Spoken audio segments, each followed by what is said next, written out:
কেউ বিপদে আছে। Sir please help me. এক মিনিট দাঁড়ান। Please please relax, 1 minute. এখানে বসুন please save her life. Please. আপনি সেভ হার এক লাইফ। মিনিট, আপনি বসুন না প্লিজ। এই নিন।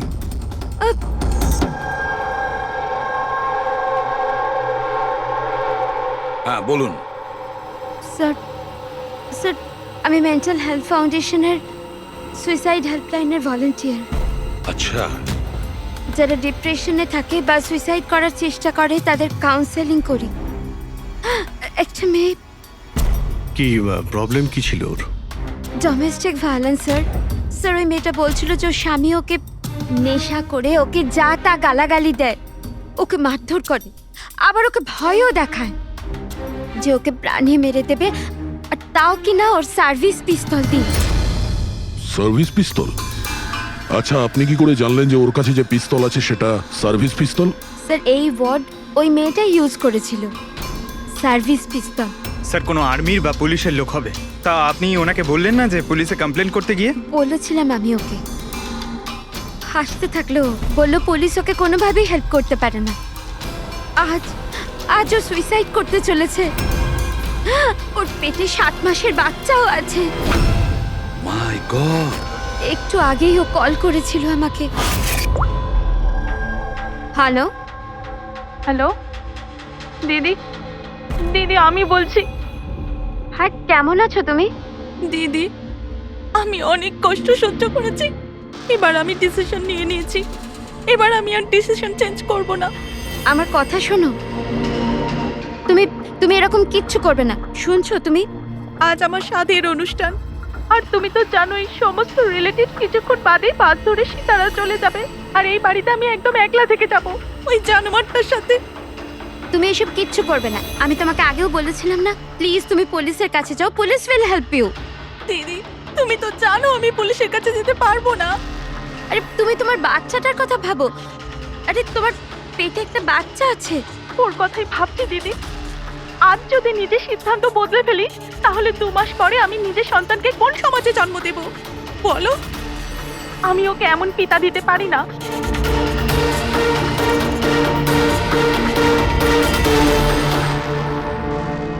আচ্ছা, আপনি কি ওনার নাম্বারটা দিতে পারবেন? না স্যার, আমাদের সব কল এনক্রিপ্টেড হয়। ও না তো আমার কাছে পেশেন্টের না নাম আছে না নাম্বার। পেশেন্টের আইডেন্টিটি সিক্রেট থাকে। হ্যাঁ হয়তো তারপর কেউ কলই করবে না, এটা ভেবে যে তাদেরকে নিয়ে মজা করা হবে। স্যার এই নাম্বারটা জানার জন্য তো কোর্টের অর্ডার লাগবে স্যার। না অভিজিৎ, তাতে সময় চলে যাবে। অত সময় নেই আমাদের কাছে। ওই বেচারি মহিলা এতদিন ধরে অত্যাচারিত হচ্ছে, তাছাড়া ওনার পেটে 7 মাসের বাচ্চা রয়েছে। তার উপরে আমাদের কাছে ওর ব্যাপারে কোনো তথ্যই নেই স্যার। এই ডায়েরিটা আছে আমার কাছে, ও আমাকে যে কল করে তার সব ডিটেলস আছে। আমার স্টাডির জন্য আমি নোটস বানাই, হয়তো এটা আপনাদের কোনো কাজে লাগবে। দেখি স্যার, লাস্ট পেজে লেখা রয়েছে সব আত্মীয় স্বজন বাস ধরে সাতারা চলে যাবে। আমাদের কাছে শুধু মেয়েটার ব্যাপারে এইটুকুই ইনফরমেশন আছে যে ওর হাজবেন্ডের কাছে একটা সার্ভিস রিভলভার আছে।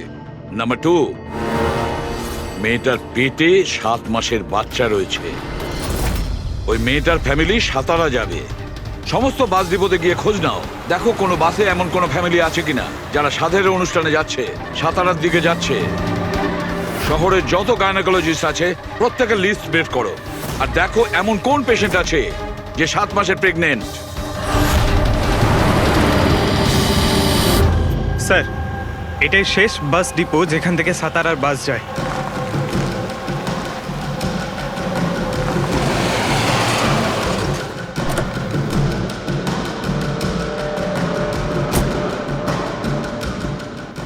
দাদা শুনুন, 1 মিনিট দাঁড়া। আজ দুপুরে এখানে এই ডিপো থেকে সাতারার বাস ছাড়ার কথা ছিল না? না, একটা বাস তো যাওয়ার কথা ছিল, কিন্তু 1 ঘন্টা আগে। আসলে ইঞ্জিনটা খারাপ হয়ে যাওয়াতে লেট হয়ে গেছে। সেই বাসটা কোথায় আছে? ওই যে ওই বাসটা। এইটা? হ্যাঁ হ্যাঁ আচ্ছা, আপনারা সাতারা যাচ্ছেন তো? হ্যাঁ। হ্যাঁ কেন? আপনারা কি এখানে সাধের অনুষ্ঠানে এসেছিলেন? হ্যাঁ, কিন্তু আপনারা কারা? দেখো, আমরা সিআইডি থেকে আসছি। এই 7 টাকার ছিল। আমার আত্মীয় নয়নার। কিন্তু কি হয়েছে? এই নয়না কোথায় থাকে? ওর ঘরের অ্যাড্রেসটা দাও তো। B200 শান্তিনিবাস বর্ষবা। Thank you thank you. হ্যাঁ দয়া, এই ডিপোতে একটা ফ্যামিলি পাওয়া গেছে। হ্যাঁ, ওরই ফ্যামিলি। আর মেয়েটার নাম হলো নয়না, ঠিকানা হলো B200 শান্তিনিবাস বারসোয়া। আচ্ছা তাই নাকি? ভাই গাইনোকোলজিস্ট আমাদের এই অ্যাড্রেসে দিয়েছেন। তুমি ওখানে পৌঁছো, আমরা ওখানেই যাচ্ছি। ঠিক আছে, আমরা পৌঁছাচ্ছি। ওকে, বাসোবা।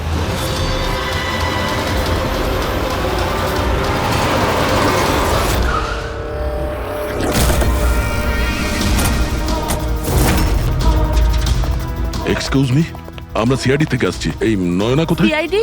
হ্যাঁ। স্যার, ওপরে গিয়ে ডান দিকে। কিন্তু কি হয়েছে? কি হয়েছে স্যার?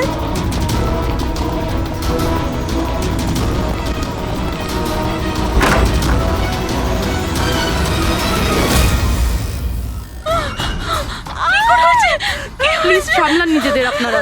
কি করছেন কি? শান্ত হন আপনারা। এটা কি হয়ে গেল? ও সুইসাইড করেই নিল। গুলি চিনের নিচের থেকে উপরের দিকে গেছে। স্যার, অনেকটা রক্ত বেরিয়েছে। মনে হচ্ছে অনেকটা সময় কেটে গেছে। পিছনে সরো। কি হলো? দাদা দেখ দাদা। নয়না, এই, কি হলো নয়না? ইন্সপেক্টর আমান? তুমি ওকে চেনো? হ্যাঁ, আমরা ট্রেনিং একাডেমিতে একসাথেই ছিলাম। কেন করলো স্যার নয়না এরকম? এটা তো আপনিই বলতে পারবেন। ওটো। ওকে টর্চার করতে, মারতে, হ্যাঁ, ভয় দেখাতে, হুমকি দিতে কি এক্সপেক্ট করেছিলে তুমি? কি করতে? হ্যাঁ, অ্যাটেম্পট অফ সুইসাইডের জন্য তুমি জেলে যাবে। স্যার, এটা কি বলছেন আপনারা? দাদা এরকম করতে পারে না। স্যার, আপনারা এটা ঠিক করছেন না। প্লিজ এরকম করবেন না। কত মেন্টাল টর্চার করা হয়েছে ওকে, নিজেরই মাথায় গুলি করে নিয়েছে। সবাইকে বাইরে নিয়ে যাও। চলো তুমি বাইরে চলো। নয়না, চলো suicide করতে চলো পারে না। চলো চলো সবাই চলো। প্লিজ চলো, বাইরে যান, বেরো। বাইরে, please, চলো, বাইরে please, যান আপনারা বলছি। বেরো, চলো চলো। শান্ত হন। আপনিও যান, চলুন চলুন। সেটাই হলো যেটা ওই গাইনোকোলজিস্ট বলেছিলেন। সুইসাইড করেই ফেললো। বডিটাকে ফরেন্সিক ল্যাবে পাঠিয়ে দিই, আর এসিপি স্যারকে ইনফর্ম করে দিই যে ওকে আমরা বাঁচাতে পারিনি। 1 মিনিট।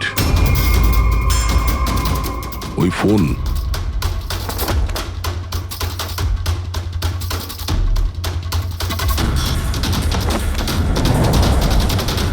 কিন্তু কোথায় যেতে পারে? আচ্ছা, ওনার ফোন কি কেউ দেখেছেন কোথাও?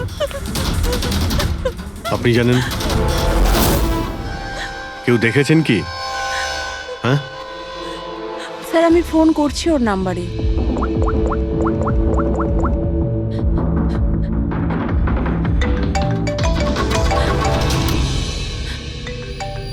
যশ বাবা, এদিকে এসো।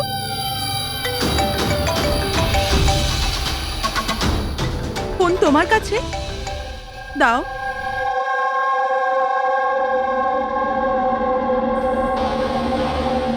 আমি এটা গেম খেলার জন্য নিয়েছিলাম কাকির ঘর থেকে। কোনো ব্যাপার না বাবু, এদিকে এসো। বাবু, একটু মনে করে বলো, যখন তুমি ফোন নিতে এখানে এসেছিলে তখন কি দেখেছিলে তুমি?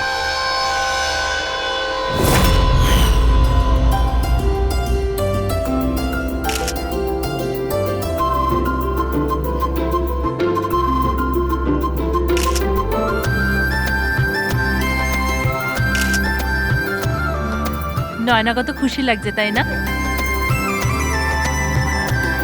কাকি আমার সাথে মোবাইলে গেম খেলবে? গেম? এখন এখন তো এত লোকজন আছেন, আর আমার ফোনটাও আমার ঘরেই পড়ে আছে, তো এখন তো খেলতে পারবো না, কিন্তু পরে খেললে হবে। হ্যাঁ। এখন না, তুমি গিয়ে ফ্রেন্ডসদের সাথে খেলো, ওকে? ঠিক আছে। যাও। আরে দাদা, বৌদির সাথে গিয়ে ফটো তুল না। হ্যাঁ, আমি যাচ্ছি।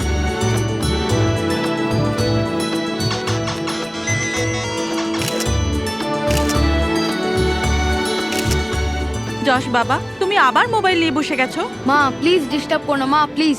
আরে কাকির অনুষ্ঠান চলছে, তুমি এখানে গেম খেলছো? হ্যাঁ, আর কিছুক্ষণ। আরে please, বাবা, please। কাকির খারাপ লাগবে। চলো সোনা, চলো। আরে মা, কোনো মা নয়, অনেক গেম খেলেছো, আর ফোন নয়। কাকি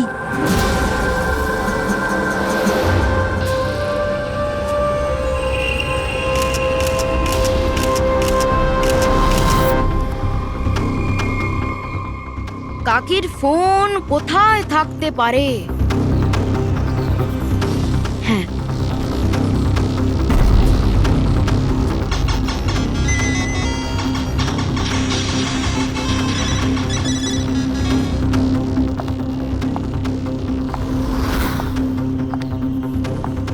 কাকি চলে এসছে। কিন্তু এরপর তুমি ফোনটা ফেরত কোথা থেকে পেলে? এখানে বাইরে পড়েছিল। থ্যাংক ইউ বাবু, তুমি আমাদের অনেক সাহায্য করলে। হুম,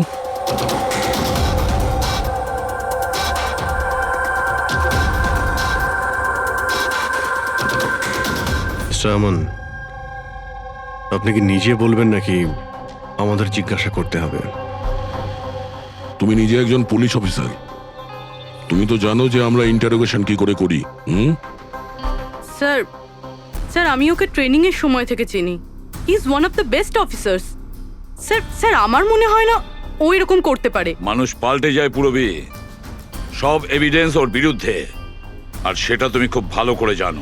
স্যার আমার বিশ্বাসই হচ্ছে না যে আপনারা সবাই এটা ভাবছেন যে আমি নয়নার ওপরে হাত তুলেছি। খুব ভালোবাসতাম স্যার আমি ওকে, ওর সন্তানের বাবা হতে চলেছিলাম স্যার আমি। আর আমি ওকে কি করে... হ্যাঁ, তুমি ওকে টর্চার করেছো, আর সেই জন্য বেচারি ডিপ্রেশনে চলে গেছিল। ভুল বুঝছেন স্যার আপনি, ও ডিপ্রেশনে ছিলই না। সবসময় ও হাসি খুশি থাকতো, সবসময় আনন্দে থাকতো। মানে ও সুইসাইড কি করে করতে পারে স্যার? আরে তাহলে সে মেন্টাল হেলথ ফাউন্ডেশনে বারবার ফোন কেন করতো? বিগত কয়েক মাসের মধ্যেই 10টা কল। আমার এই বিষয়ে কোনো আইডিয়া নেই। কল করে উনি হয়তো ডিলিট করে দিতেন, সেই জন্য হয়তো আপনার কোনো আইডিয়া নেই। স্যার দাদা এরকম করতে পারে না। ও তো নয়নাকে খুব ভালোবাসতো, আর নয়না তো খুশিই ছিল। যদি তোমার স্ত্রী খুশিই ছিল, তাহলে ও হেল্পলাইন নম্বরে ফোন করে কেন বলেছে যে তুমি ওকে টর্চার করো, ওকে ওকে মারো, ওকে ধাক্কা দাও? কেন আমান, উত্তর দাও। পুরবি ওর কাছে কোনো উত্তর থাকলে তো দেবে। ওর টর্চারের কারণে বেচারি ডিপ্রেশনে চলে গিয়েছিল, আর তারপরে ও সুইসাইড করে। ডিপ্রেশনে প্রায়শই কোনো লোক নিজের দুঃখের কথা শেয়ার করে না। হতে পারে এর জন্যই নয়না যে কতটা প্রবলেমে ছিল কেউ কিছু জানতেই পারেনি। পুরবি অ্যাটলিস্ট তুমি তো আমাকে বিশ্বাস করো, you know me well. Naina কখনো সুইসাইড করতে পারে না, কখনো সুইসাইড করবে না। ব্যাস, নিয়ে যাও একে। চলো। আপনি আমার কথাটা তো শুনুন, নয়না কখনো সুইসাইড করতে পারে না। চলো স্যার আমার কথাটা চলো, শুনুন স্যার, চলো। নয়না সুইসাইড করেনি। স্যার আমার কথাটা শুনুন স্যার একবার।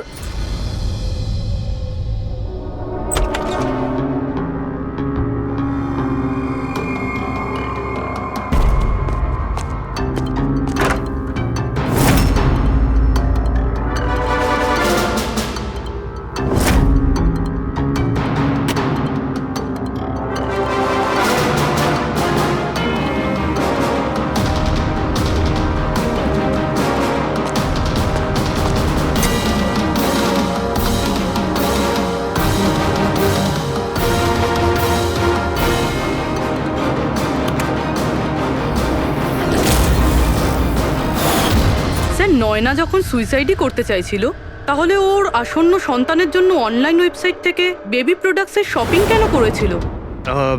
যাতে কারোর সন্দেহ না হয়। হতে পারে, কিন্তু স্যার আমার মনে হয় এটা একটু আশ্চর্য ব্যাপার স্যার। পুরো ব্যাপারটাই আশ্চর্য। তো আপনার মনে হচ্ছে যে আমার আর ভূমি এরা সত্যি বলছে? সেটা তো জানাই যাবে অভিজিৎ, কিন্তু তার আগে ওই 7 ভক্ষণ অনুষ্ঠানে নয়নার যত কাছের লোক ছিল ওদের সবাইকে ডাকো। নয়নার সাথে আপনার সম্পর্ক কেমন ছিল? হ্যাঁ স্যার, খুব ভালো ছিল, আর খুব ভালো মেয়ে ছিল, সব সময় খুশি থাকতো। তাহলে আপনারও কি মনে হয়েছে যে ওর সঙ্গে কোনো গন্ডগোল হচ্ছে বা কোনো সমস্যা হয়েছে? আমরা অনেক কথা বলতাম, কিন্তু কখনো মনে হয়নি যে ওর হাজবেন্ডের সাথে বা বিয়ে নিয়ে কোনো প্রবলেম ছিল। শোনো বাবা, তোমার তোমার কাকিমাকে কেমন লাগতো? ভালোবাসতেন তোমায়? হ্যাঁ, কাকি আমাদের বাচ্চাদের খুব ভালোবাসতো, আর আমাকেও খুব ভালোবাসতো।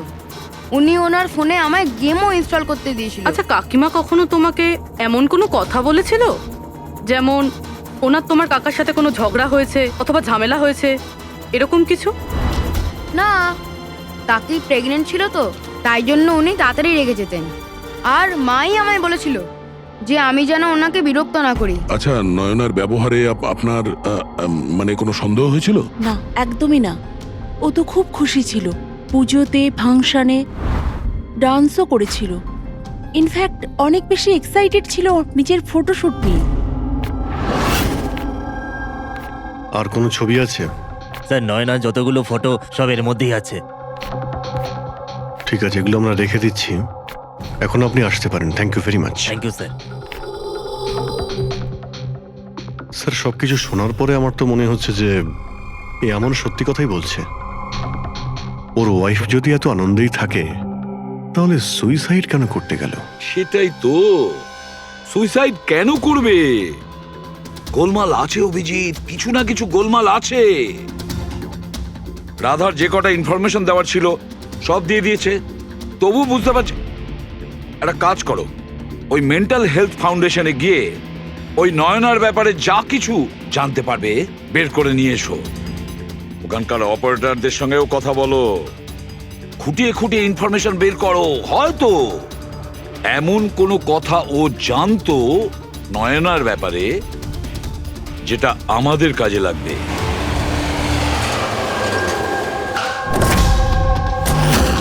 আমরা সিআইডি থেকে আসছি, আপনাকে কিছু জিজ্ঞাসাবাদ করব। এই নাম্বারটা থেকে আপনার ফাউন্ডেশনে একজন লেডি ফোন করতেন, উনি সুইসাইড করেছেন। এর পুরো ইনফরমেশন চাই আমাদের।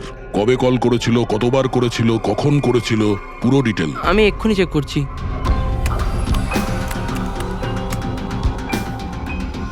হ্যাঁ স্যার, এ অনেক কল করেছিল, শেষ 5 মাসে 10 বার। আচ্ছা, ওনার সঙ্গে কে কে কথা বলতেন? অ্যাকচুয়ালি স্যার, এনার সমস্ত কল রাধা ম্যাম হ্যান্ডেল করতেন, আর উনি এখানে ভলেন্টিয়ার। যখন এনার ফার্স্ট কল এসেছিল তখনও রাধা ম্যামেরই এখানে শিফট ছিল, আর তারপর উনি যখনই এখানে ফোন করেন বলেন রাধা ম্যামের সাথে কথা আছে। এই কলারের ব্যাপারে কিছু মনে পড়ছে? কোনো বিশেষ কথা, কিছু অদ্ভুত হয়েছে? এই কলারের ব্যাপারে স্যার, হ্যাঁ স্যার, একবার হয়েছিল স্যার। এই দেখুন স্যার, একই দিনে 2 বার কল এসেছিল। তো এতে অদ্ভুত কি?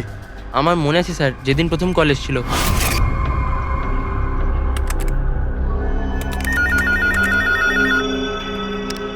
Hello, how may I help you? Hello, আমি রাধা ম্যাডামের সাথে কথা বলতে চাই। হ্যাঁ, sure.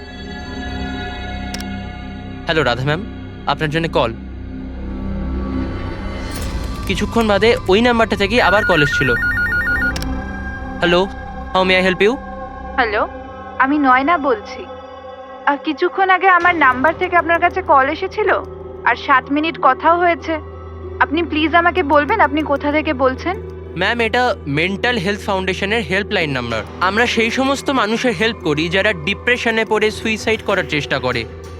What? Suicide helpline? Yes ma'am. অন্য কলাররা স্যার নিজের নাম কখনোই বলে না, কিন্তু ইনি প্রথমে নিজে থেকেই বলে দিলেন। স্যার, নয়না নিজের নাম কখনো রাধাকে বলেনি, তাহলে ও হঠাৎ করে বলতে যাবে কেন? আমরা এই নম্বরের কল হিস্ট্রিটা চাই। 1 মাস আগে নয়নার ফোন থেকে কেউ একজন হেল্পলাইনে ফোন করেছিল, আর এই হলো তার রেকর্ড।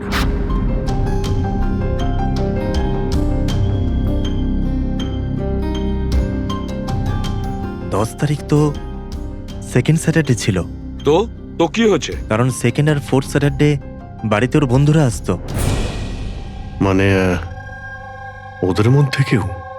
এই দুটো কল তো দুপুরে দেখাচ্ছে।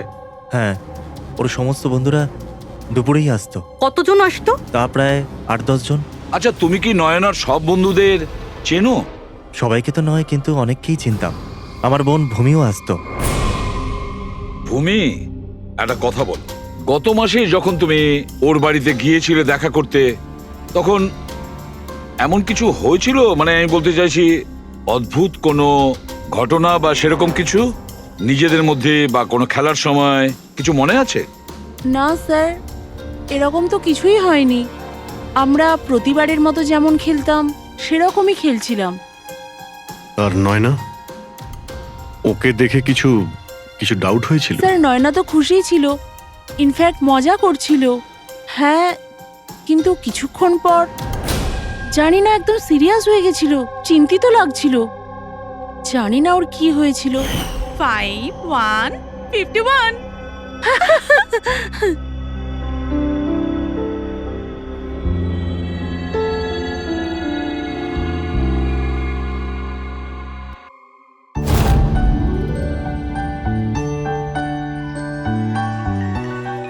মনে হচ্ছে এর যে হবু বাচ্চা হবে না, সে খুব লাকি।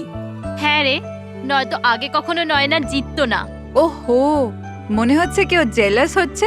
আরে নয়না, দাদাকে একটা ফোন করো না, রাতের অর্ডারের জন্য একবার মনে করিয়ে দাও না। ফোন কোথায় আমার? আরে একটা কাজ করো, নাও আমার ফোন থেকে কথা বলো। হ্যালো, বিকেলে না প্লিজ খাবার অর্ডার করে দিও। না না, শুধু এটাই মনে করানোর ছিল। এই নাও, কিন্তু আমার ফোন কোথায় আর? আমি বুঝতে পারছি না, এখানেই রেখেছিলাম। নয়না, ওই যে তোমার ফোন ওখানে টেবিলের উপর। ওখানে কে রাখলো? আমি তো ওখানে তুই ফোন রেখেছিস রাখিনি। হয়তো। না यार, আমার মনে আছে আমি রাখিনি।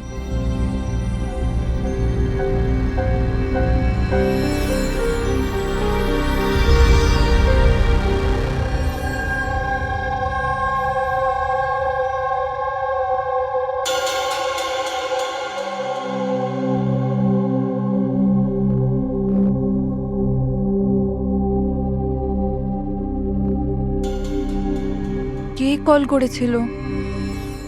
কি হলো? হ্যাঁ, তুই ঠিক আছিস তো? হ্যাঁ, কেন? জানভি, তোর কোনো টেনশন নেই তো? না, কোনো প্রবলেম নেই। কেন? তোদের যদি কোনো প্রবলেম থাকে তো প্লিজ আমায় বলিস। কেমন প্রবলেম? কি বলছিস তুই? তোর কি হয়েছে হঠাৎ করে? আরে কিছু হয়নি, প্রেগন্যান্সির মধ্যে এরকম মুড সুইংস হয়ে থাকে, এটা একটা ন্যাচারাল ব্যাপার। চলো আমরা সবাই খেলাটা কন্টিনিউ করি। স্যার, নয়না ভূমির ফোন থেকে আমানের সাথে কথা বলছিল দুপুর 1:03 থেকে 1:04 পর্যন্ত। 1:04 পর্যন্ত? আরে সুইসাইড হেল্পলাইনে যে প্রথম ফোন করা হয়েছিল 7 মিনিটের জন্যে, সেটা 12:57 থেকে 1:04 অবধি চলেছিল।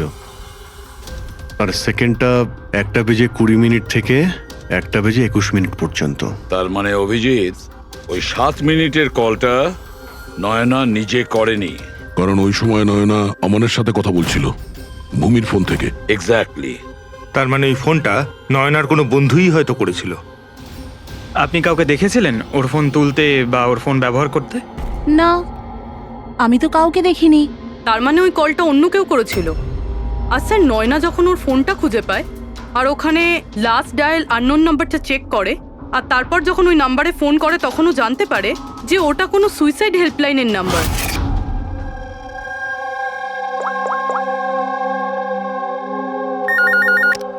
Hello, how may I help you?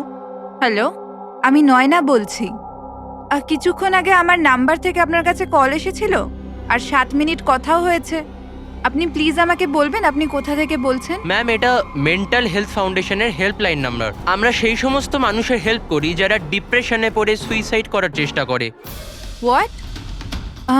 Suicide helpline? এটা জানতে পেরে ও চিন্তায় পড়ে যায় আর ভাবতে আরম্ভ করে সুইসাইড কে করতে চায়।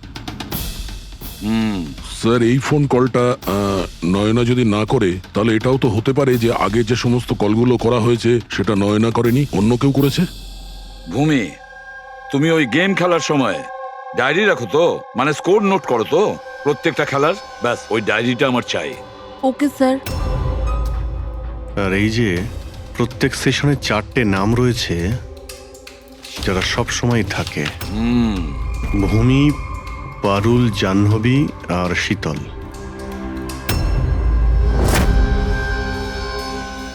রাধা, একবার চেষ্টা করে দেখো, এই 3 জনের কথা শোনো। দেখো, এই 3 জনের মধ্যে কেউ কি তোমার সঙ্গে কথা বলেছিল?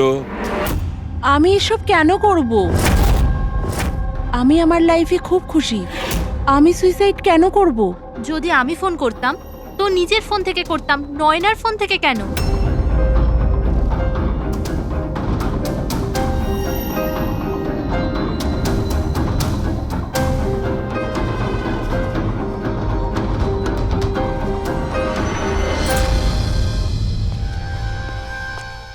স্যার, স্যার এই তিনজনের মধ্যে কারুর আওয়াজ নয়। স্যার হ্যাঁ এই তিনজন তো না বলছে, শুধু শীতল বাকি আছে। ওর ব্যাপারে কিছু জানতেই পারছি না। কিছু জানতে পারোনি মানে কি বলতে চাইছো? স্যার এই তিনজনের মধ্যে কেউ শীতলকে চেনেই না। জাহ্নবী বলল শীতলের সাথে নয়নার গাইনোকোলজিস্টের চেম্বারে দেখা হয়েছিল, আর ওখানে ওদের বন্ধুত্ব হয়ে যায়। শীতলকে এদের মধ্যে কেউই পার্সোনালি চেনে না। কোনো ব্যাপার না, ওই তিনজনের হেল্প নিচ্ছি আমরা। এবার শীতলের স্কেচ করাবো আমরা, তারপরে দেখবো।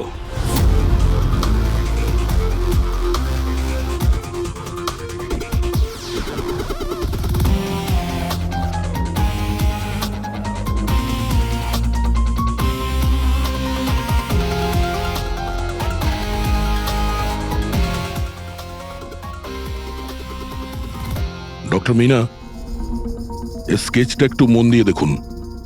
আচ্ছা, এই মেয়েটা আপনার এখানে চিকিৎসা করাতে আসতো? I don't think so. আমার তো মনে পড়ছে না যে এরকম কোনো লেডি আমার কাছে কোনোদিন এসেছিল। কে ইনি? এর নাম শীতল। আমরা এটা বুঝতে পারি যে আপনার এখানে এত পেশেন্ট আসে যে এই সমস্ত পেশেন্টের নাম মনে রাখা তো মুশকিলের ব্যাপার। রাইট, বাট আমি আমার সব পেশেন্টদের পার্সোনালি চিনি, অ্যান্ড আই এম শিওর শীতল নামের কোনো পেশেন্ট আমার কোনোদিন ছিলই না। আচ্ছা, এই যে আপনার ক্লিনিকে সিসিটিভি ক্যামেরা লাগানো রয়েছে, এর ফুটেজ আমরা পেতে পারি? I don't think so, because ওটার স্টোরেজ ফুল হয়ে গেছিল, তাই আমাদের ডিলিট করতে হয়েছিল। ওকে, anyway, thank you.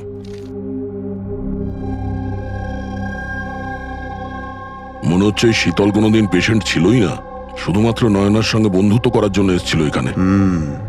Or plan ছিল নয়নার সঙ্গে বন্ধুত্ব করে ওর বাড়িতে ঢোকার। প্রফেশনাল ফ্রড মনে হচ্ছে, আটকাতে হবে ওকে। তুমি কি একে চেনো? এটা তো শীতল, নয়নার বন্ধু। এ তো প্রায় বাড়িতে আসতো।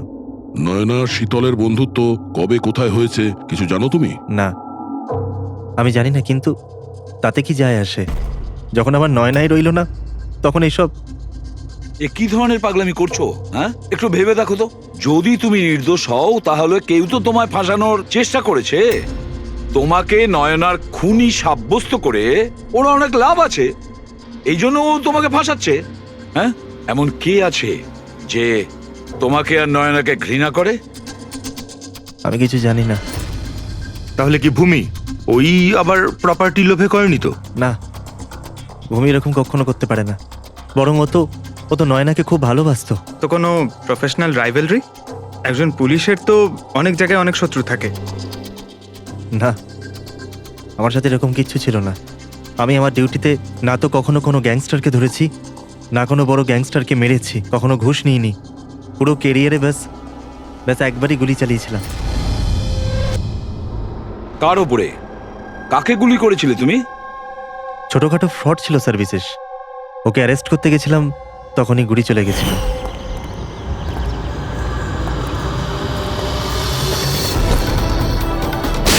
বিশেষ খবরদার ইন্সপেক্টর। হয়তো এই লোকটারই কোনো ভাই বা আত্মীয় প্রতিশোধ নেওয়ার জন্য এসব করেছে। না, যখন আমরা ওকে অ্যারেস্ট করতে গেছিলাম তো ওর কোথাও কোনো পরিবার ছিল না, হয়তো অনাথ ছিল। ঠিক আছে, যদি ওই লোকটার কোনো আত্মীয় স্বজন থাকে তাকে আমরা ছাড়বো না। স্যার আমান ঠিক বলছিল, ওই লোকটার নিজের বলতে কেউ নেই, ফ্যামিলি, স্ত্রী, বাচ্চা কেউ না। তাহলে প্রতিশোধ কে নিচ্ছে? বাড়ির লোক নয়, কোনো বন্ধু হতে পারে। বন্ধুরা হয়তো প্রতিশোধ নিয়েছে। বন্ধুত্বের জন্য কে আজকাল নিজের প্রাণের ঝুঁকি নেয় স্যার? এসব তো শুধু গল্পের বইতেই দেখা যায়। নন্টে ফন্টে, হাবলু ঘাবলু, এখন এসব কোথায় স্যার? এটা কি? স্যার একটা স্টোরেজ চুরির ঘটনায় বিশেষের সাথে আরও একটা নাম আছে, রেখা। রেখা? দুজনে মিলে অনেক চুরি করেছে। এদের ফটো দেয়নি কেন? স্যার এরা তো ছদ্মবেশে চুরি করত, হয়তো এই জন্যে। আর যখন বিশেষ মারা যায় তখন হয়তো এই জুটিটা ভেঙে যায় আর এই রেখা একা হয়ে যায়। রেখা? আমি জানি এই রেখা কে। স্যার আমাদের ইনফর্মার এই বাড়িটার অ্যাড্রেসে দিয়েছিল।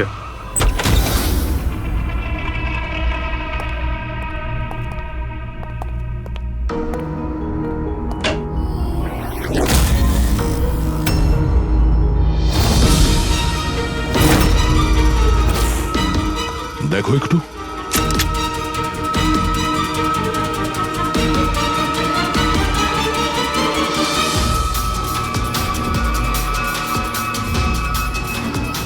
স্যার মারা গেছে।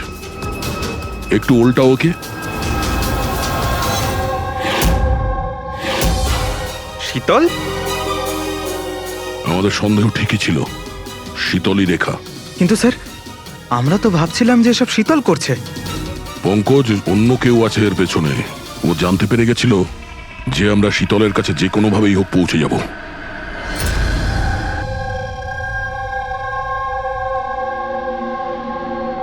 সারিকা, এর ঘাড়ের পেছনের দিকে এইখানে ক্ষত আছে। এইখানে ক্ষত মানে হচ্ছে যে খুনি ওর পেছনের দিকে দাঁড়িয়েছিল। দেখো, এইখানে ছুরির ক্ষতটা আছে। তবে খুনিকে পেছনের দিকে দাঁড়িয়ে থাকতে হবে, তবেই এই আঘাতটা করতে পারবে, রাইট? হ্যাঁ স্যার, আর আমার মনে হয় ও হয়তো খুনিকে চিনতো, কারণ এই ক্ষতটা ছাড়া সারা শরীরে আর কোনো আঘাতের চিহ্ন খুঁজেই পাইনি। রাইট রাইট, সেটাও হতে পারে। তবে একটা কথা ঠিক, ও খুনিকে চিনতো বা চিনতো না, তবে একটা কথা ঠিক যে খুনি ওর পেছনে খুব কাছেই দাঁড়িয়েছিল। দেখো, এত জোরের সঙ্গে এই ছুরিটাকে ব্যবহার করা হয়েছিল যে খুব কাছেই দাঁড়িয়ে থাকতে হবে, তবেই জোরে মারতে পারবে। আর একটা কথা, এই যে ক্ষতটা আছে সেটা বলছে যে কেউ নিজের বাঁ হাতটা ব্যবহার করেছিল, কারণ যদি ডান হাত দিয়ে ছুরিটা মারা হতো তাহলে ক্ষতটা এই অ্যাঙ্গেলে হতো না। এক্ষেত্রে বাঁ হাতটা ব্যবহার করা হয়েছে। হ্যাঁ স্যার, তার মানে খুনি ডেফিনেটলি লেফট হ্যান্ডেড, তাই তো? একদম, এই খুনি লেফটি। আর দেখো, আরেকটা কথা, এত জোর দিয়ে এটা ব্যবহার করা হয়েছে। সাপোজ ধরো কোনো ডান হাতি লোক বাঁ হাতে ছুরিটা নিয়ে ব্যবহার করলে তাহলে এত জোরে আঘাতটা করা সম্ভব নয়। এটা সেই করতে পারে যে বাস্তবে একজন লেফটি নেটা। রাইট। খুনি একজন লেফটি, এটা একটা বড় ক্লু। এবার বলে দিও নাকে জানাব এসিপি সাহেবকে। আগে হ্যাঁ, প্রদ্যুম্ন সাহেব। হ্যাঁ বলো সালুকে, বলো। একটা বড় ক্লু পেয়েছি। যে ব্যক্তি এই ছুরিটা ব্যবহার করেছে সে আসলে লেফট হ্যান্ডার। থ্যাংক ইউ সালুকে। সালুকে ফোন করেছিল, বলছিল খুনি লেফট হ্যান্ডেড। স্যার, আমরা তো আগেই সবকিছু বলে দিয়েছি, তাহলে আমাদের এখানে আটকেছেন কেন? কেননা সত্যিটা এখনো জানা যায়নি। কাল রাতে আপনাদের সবার হাতে নয়নার ফোন গিয়েছিল। ঠিক করে মনে করে বলুন আর কি হয়েছিল। হয়তো আপনাদের মধ্যে কেউ ওকে দেখেছে বা শুনেছে অন্য কারোর সাথে কথা বলতে। ইয়শ বাবু, আই হোপ তোমার স্মৃতিশক্তি তো ভালো। কিছু মনে আছে তোমার? তুমি আমাদের সাহায্য করবে না? হ্যাঁ, কিন্তু আমি কাউকে তো দেখিনি। আচ্ছা, তোমার যা মনে আছে বলে দাও। আমি প্রমিস করছি যে আমাদের মধ্যে কেউ তোমাকে কিচ্ছু বলবে না। আমি কাকির রুমে তো গিয়েছিলাম, কিছুক্ষণের জন্য ফোন নিতে গেছিলাম। তারপর আমি গেম খেলছিলাম, আর আর কেউ আসছিল ওখান থেকে। তারপর আমি ফোনটা ওখানে সাইডে রেখে চলে গেছিলাম। কোন গেম খেলছিলে তুমি? স্যার, এটা কাকির মোবাইলে তুমি এই গেমটাই খেলছিলে? হ্যাঁ, আমি আর আমার বন্ধু নীলজ, আমরা সবসময় এই গেমটাই খেলি। এই গেম তো অনেকেই একসঙ্গে খেলতে পারে, আর সবাই একে অপরকে দেখতেও পায়। তো নীরজ তোমাকে দেখতে পাচ্ছিল যখন তুমি ফোন ওখানে রাখো। স্যার, ফোনে তো রেকর্ড হচ্ছিল। ওখানে কি হয়েছিল সেটা নীরজের ফোন থেকে জানা যেতেই পারে। ঠিক আছে, আমরা নীরজকে ডেকে নিচ্ছি।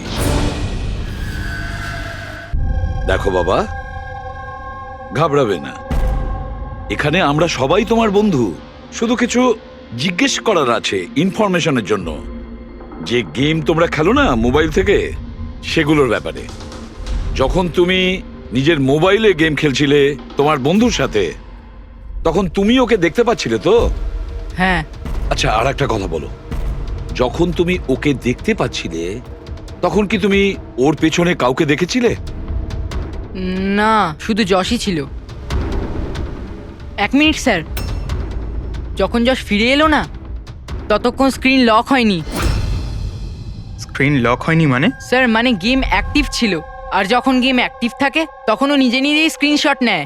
তাহলে তখনও নিশ্চয়ই নিয়েছে, আর প্রত্যেকটা স্ক্রিনশট ফোনে সেভ হয়ে থাকে। হ্যাঁ স্যার। দাও তোমার ফোনটা দাও। Thank you.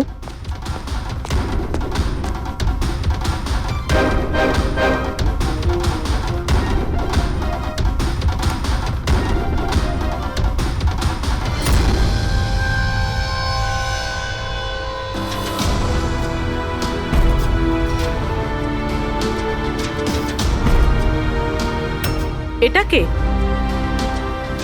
এটা এটা নয়না তো নয়। না, এটা নয়না নয়।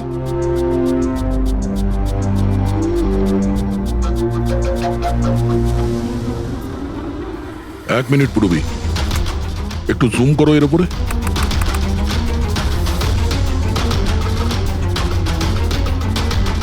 মেহেন্দি আর লেফট হ্যান্ডে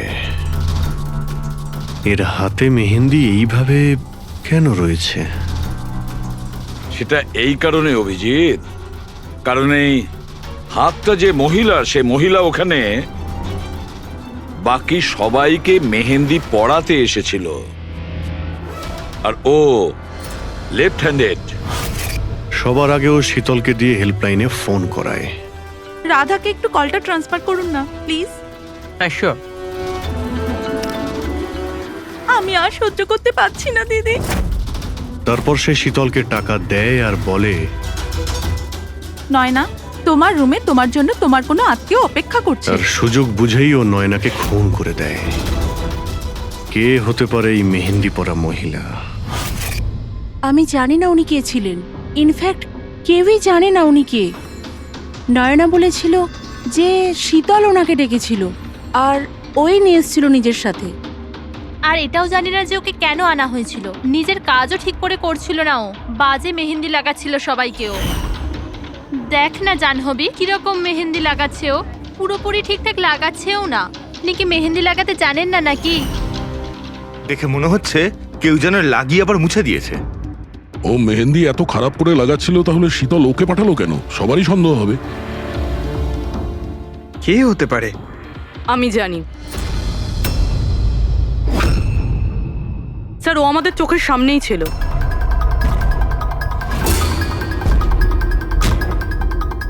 আর আমরা ওকে সন্দেহই করিনি।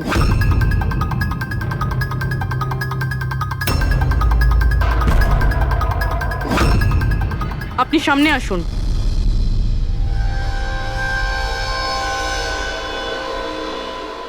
আপনার বাঁ হাতটা দেখান।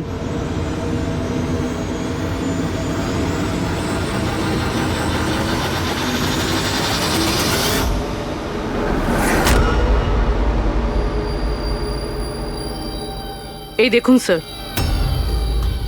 রাধা দেবী? স্যার, আমি এনার ওই ডায়েরি অনেকক্ষণ ধরে দেখেছি।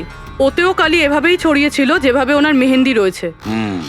যারা লেফট হ্যান্ডেড হয় তারা যখন কোনো কাগজে লেখে তখন এইভাবেই লেখে, আর যা কিছু আগে লেখা ছিল তার ওপরেই ওর হাতটা ঘষে যায়, ফলে ওই কালি বা রং হাতে লেগে যায় যেভাবে রাধার হাতে লেগে আছে, তাই না?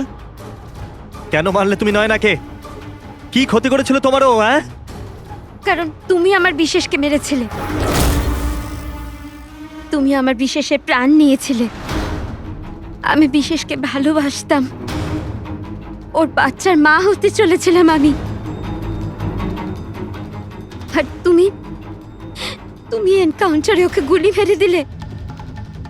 মেরে দিলে আমার বিশেষকে, মেরে দিলে তুমি বিশেষকে। আর সেই জন্য তুমি ঠিক করো তুমি ওর থেকে প্রতিশোধ নেবে।